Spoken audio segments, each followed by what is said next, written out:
Good morning, ladies and gentlemen. If you can please take your seats. Thank you. I'd like to welcome you all to the HSBC Global Connections China MENA Forum. My name is Yala Sabbar. I'm a partner with Gulf Intelligence, and it's a pleasure to be your Master of Ceremonies for today's event. I'd like to start by extending a warm welcome to Mr. David Eldon, Chairman of HSBC Bank Middle East Limited, Mr. Abdel Fattah Sharaf, CEO, HSBC UAE, and Mr. Tim Reed, Regional Head of Commercial Banking for HSBC. I'd also like to welcome our live webcast audience who join us this morning. Could I please request that we all put our phone devices on silent if we haven't done so already? And I'd like to also point out that today's discussions are all on the record, with the exception of the roundtable discussions which will happen later on this morning, which will be off the record. For those who want translation devices from Mandarin to English or vice versa, there are some outside. Some of you may have taken some on your way in, and there will be some assistance coming around the tables in case anyone should want one. Well, we meet here this morning after quite a tumultuous week in China, and these most recent events are not occurring in a vacuum. They're happening at a moment of significant change in China, both politically and economically. The dynamic export-led, fast-growing China of the last 30 years is set to change. The country's 12th five-year plan was approved last year with a single focus: to slow the economy down and bolster domestic consumption. In February of this year, the World Bank and the Development Research Center of China's State Council issued a 2030 China report and warned of great crisis ahead if the country didn't expedite economic and social reforms. What do these developments mean for us here in the Middle East, a region that certainly benefited tremendously from an oil price that has quadrupled over the last decade, and that's to a large extent due to China's demand for crude. The high oil price has triggered massive government expenditure, which in turn has attracted Chinese companies to the region to compete for all the bounty on offer. Huawei Tech has zero market share in the Middle East when it arrived 12 years ago, and now it's the market leader in its field. Well, these are some of the themes that we hope to tackle today, and it gives me great privilege to welcome and invite Mr. David Eldon, Chairman of HSBC Bank Middle East Limited, to open the forum with his keynote address. Thank you.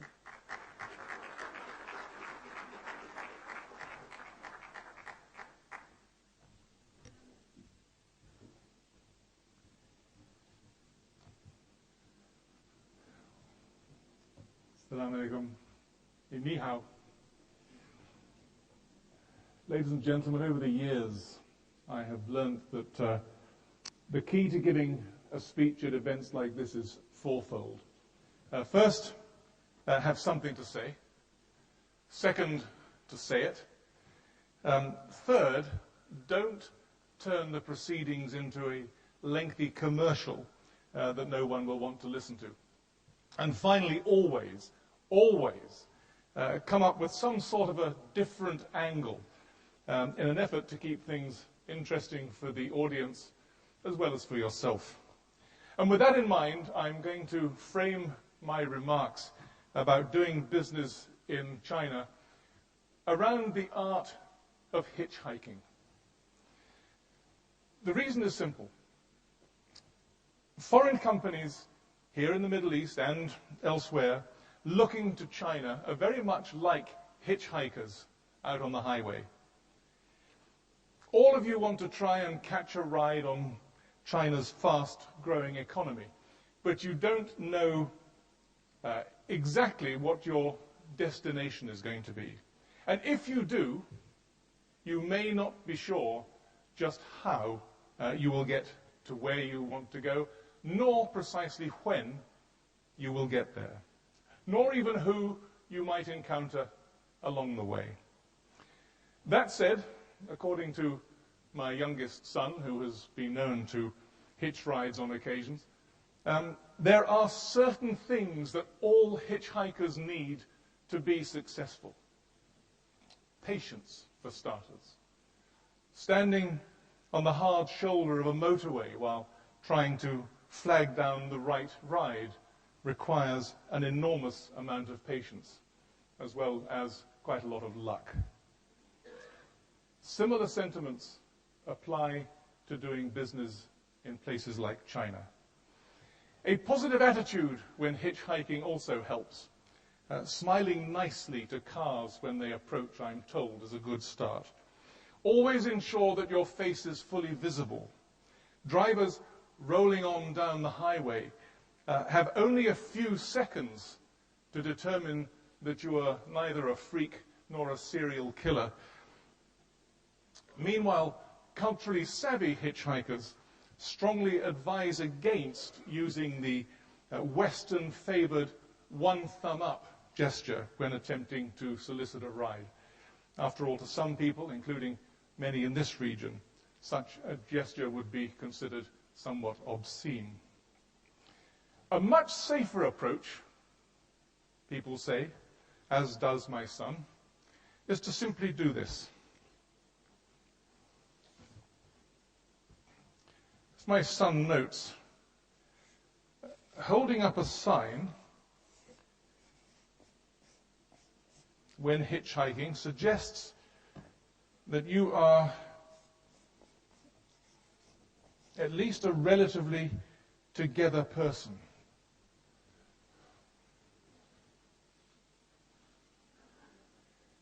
For a start, you had the foresight to bring along a felt tip marker. But it shows that you have a specific destination in mind. Now, I assume that you wouldn't be here today at this event if you didn't already see China as a business opportunity. And indeed, I suspect that my rather simplistic sign probably sums up the desired destination of your respective companies rather well. Consequently, I'm going to focus my talk today on 4 important questions which are relevant to any foreign company looking to hitch a ride with or in fast-moving China. The first and the most obvious question is when. In particular, is now a good time for a foreign company to be heading to China? A time when there is still considerable global economic uncertainty due to spiking oil prices. A time when the World Bank has been suggesting that China's current growth model is unsustainable. A time when, according to some out there, China could be close to suffering from a simultaneous suppression of infrastructure development and housing activity in the coming quarters. A time when the era of cheap China may be drawing to a close, to quote The Economist magazine.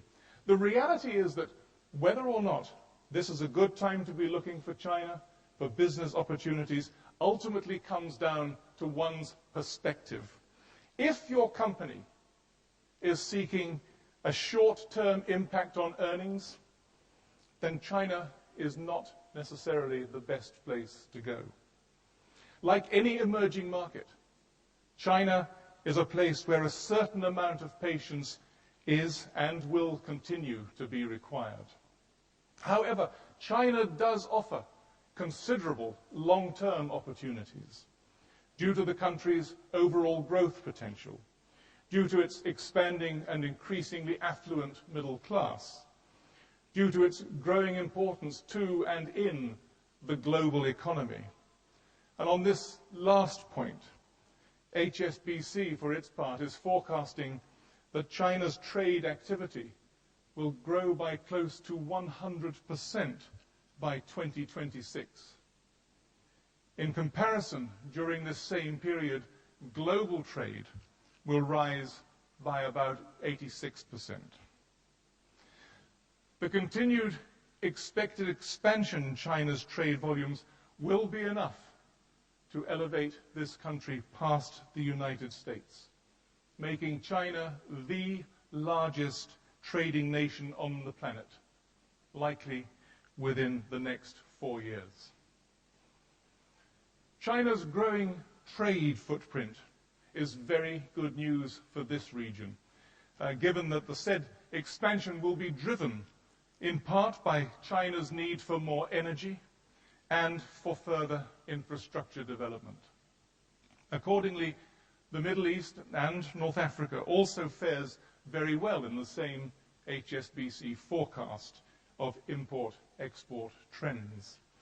Indeed, we expect trade here to rise by more than 130% between now and 2026, reinforcing this region's role as a major trade corridor. Of course, the other reality is that you would have to be completely naive to assume that China will not encounter an occasional bump in the road as it continues to grow, to open indeed, and to develop. An occasional bump that will cause the Chinese economy to slow down, albeit temporarily. All of which leads to the second important question, the question of what? In particular, what are some of the things that foreign companies need to be mindful of when doing business in China? First and foremost, do not leave your common sense at the border. Over the years, I have seen more than one foreign company do just that.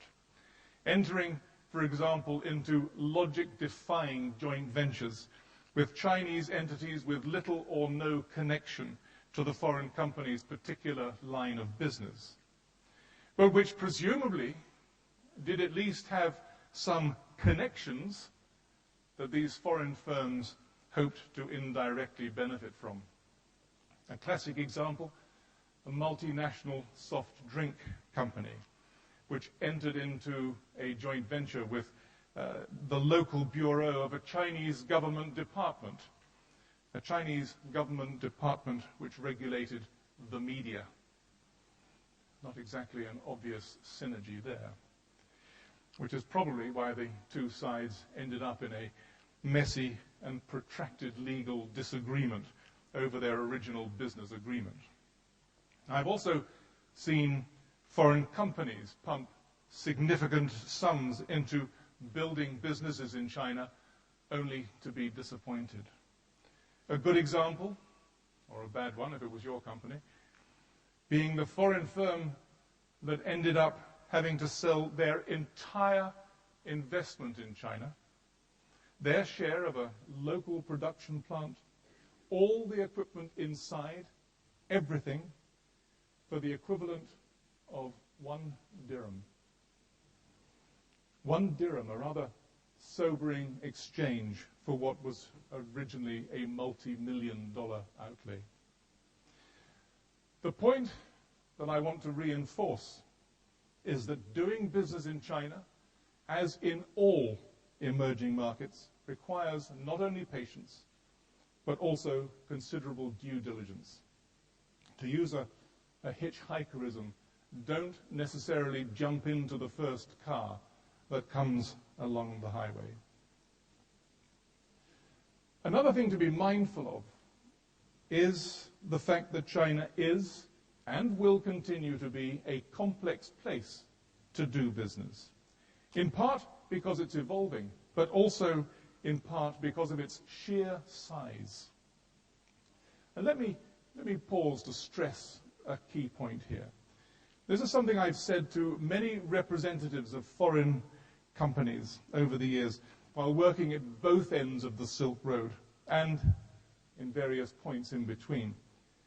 It is something that many foreign companies seem to completely overlook when they head to China. China is a collection of complex markets, with emphasis on the plural. A collection of complex markets made up of some 700 cities spread across more than 30 different provinces, with some municipalities directly under government control, plus a few autonomous regions, as well as a couple of special administrative regions. My home, Hong Kong, being an example of the latter. a collection of complex markets where things can be very different from city to city. As many foreign firms have found out the hard way, what sells well in a city like Shenzhen may not sell well in the inland provinces. A geographic variation that is due to everything from diversity in income, to living standards, to different tastes, to different climates, to even local history. And likewise, surveys show that consumers in China today tend to make spending decisions based on a variety of factors: price, value, quality, brand name. But when it comes to the latter, brand name, they are not blindly loyal. In fact, one recent survey suggests that the average Chinese consumer, if there is such a thing, tends to choose from between 3 to 5 different brands when making a purchase. Another thing that many foreign companies have tended to do when going into China is to look only at the obvious. For example, in the past, foreign companies often focus most of their efforts on well-known Chinese cities like Beijing and Shanghai. Two cities which, according to forecasts from McKinsey, are destined to outrank Los Angeles and London in terms of GDP by 2025. There is nothing inherently wrong in going for the obvious. But consider this.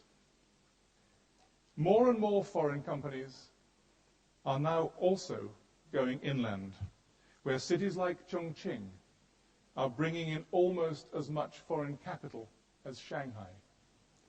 And if the gurus at McKinsey are correct in their forecasts, Chongqing, as well as the cities of Chengdu, Foshan, Guangzhou, Hangzhou, Nanjing, Shenyang, Shenzhen, Tianjin, Wuhan, and Xi'an will also all be in the world's top 50 cities, ranked by GDP by 2025.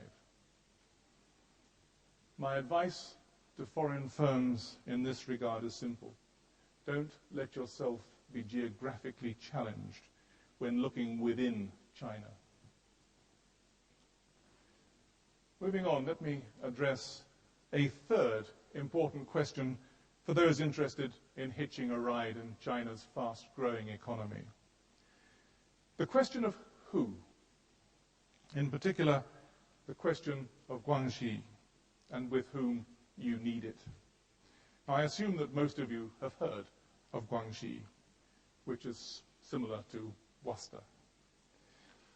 In the most simplistic of terms, Guanxi is defined as a system of relationships that facilitates business and other dealings.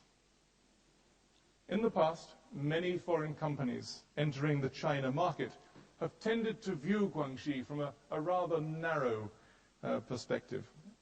Good Guanxi meant just one thing: good relationship with government officials. The higher up, the better.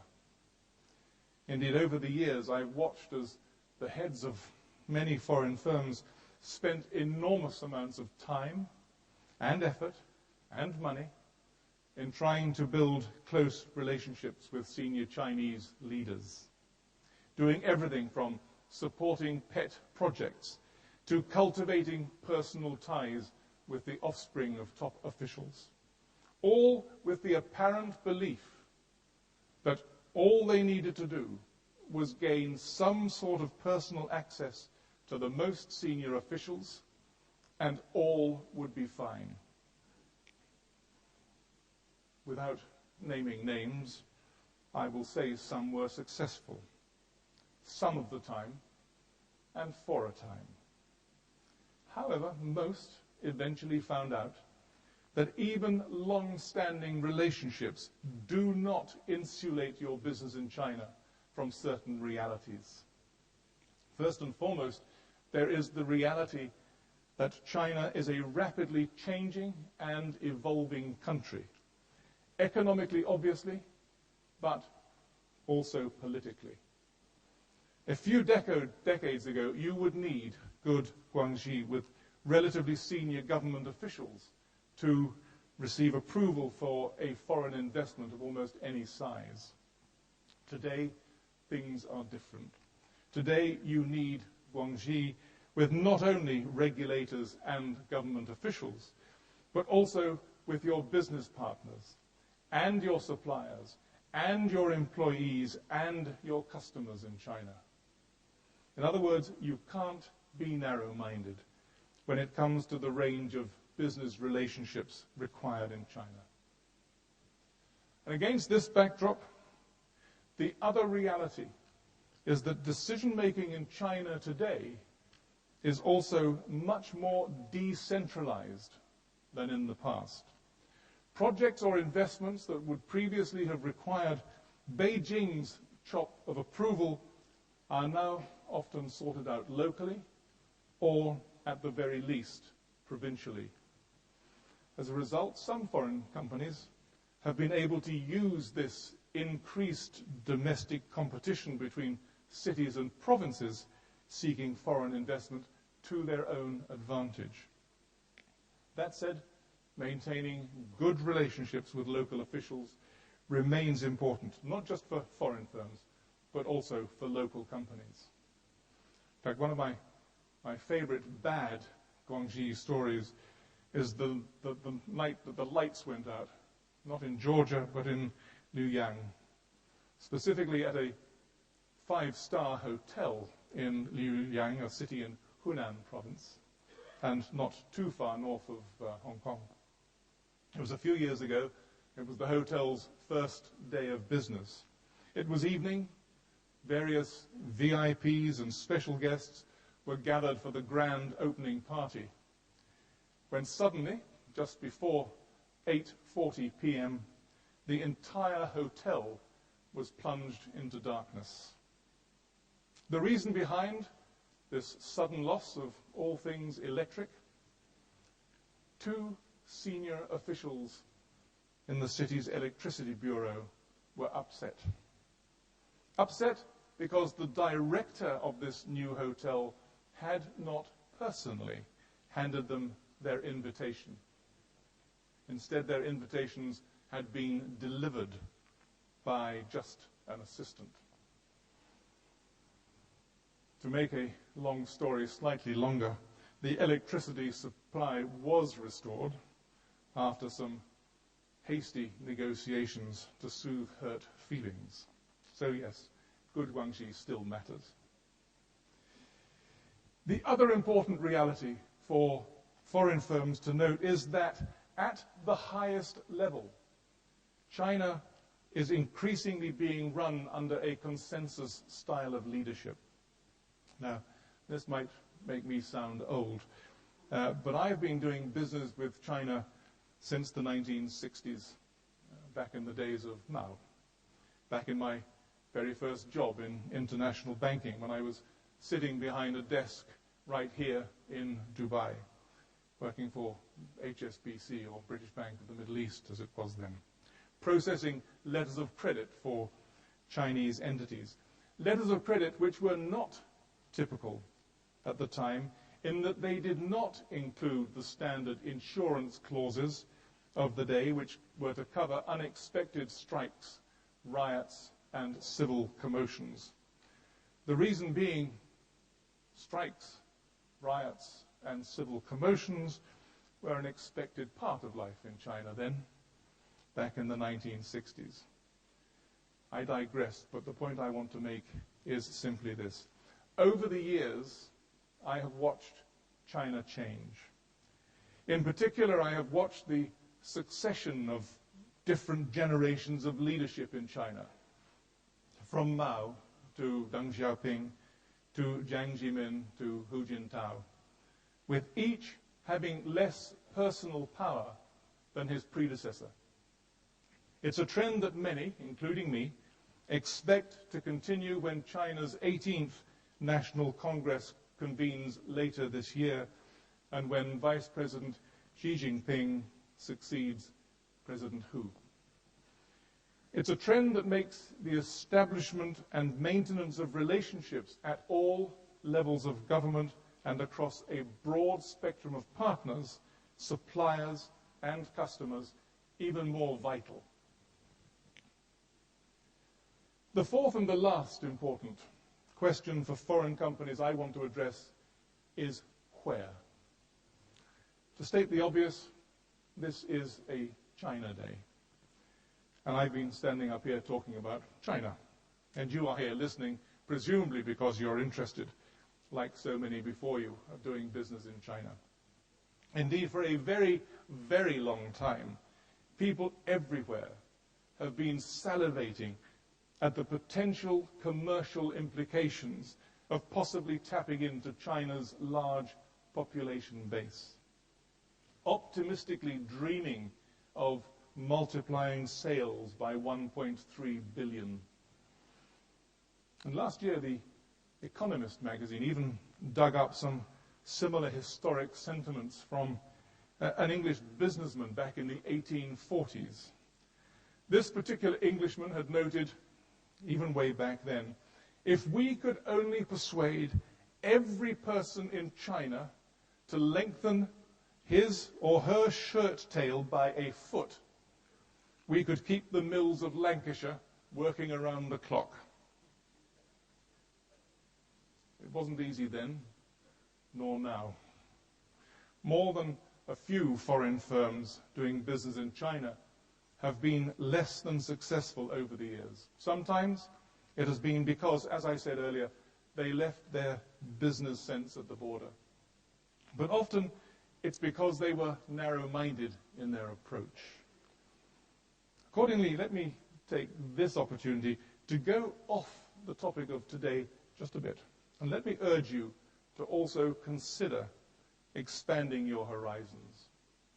Expanding your horizons beyond the opportunities which can be found in just one country at the other end of the Silk Road. I say this not because HSBC would be happy to partner with you in other parts of Asia beyond China, although we would be, but rather I suggest looking to both China and beyond, simply because you will be missing out if you don't.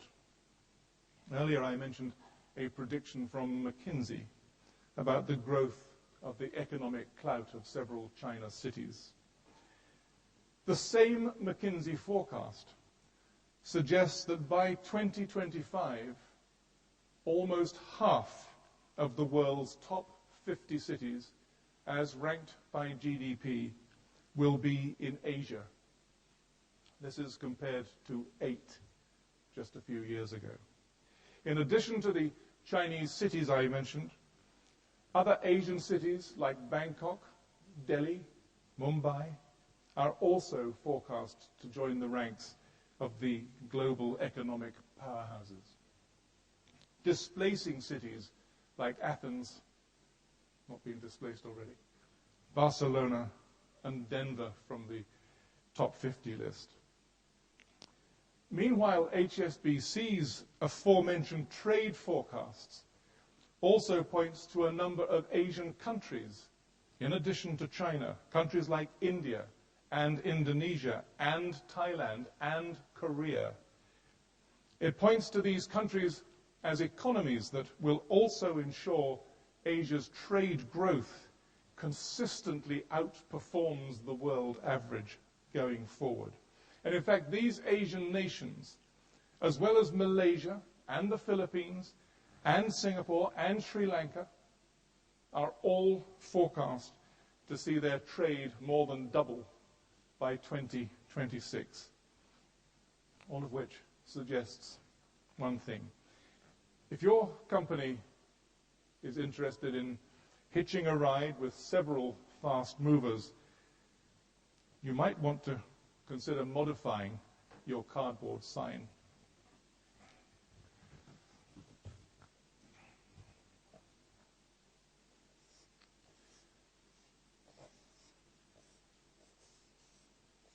And maybe it should say this.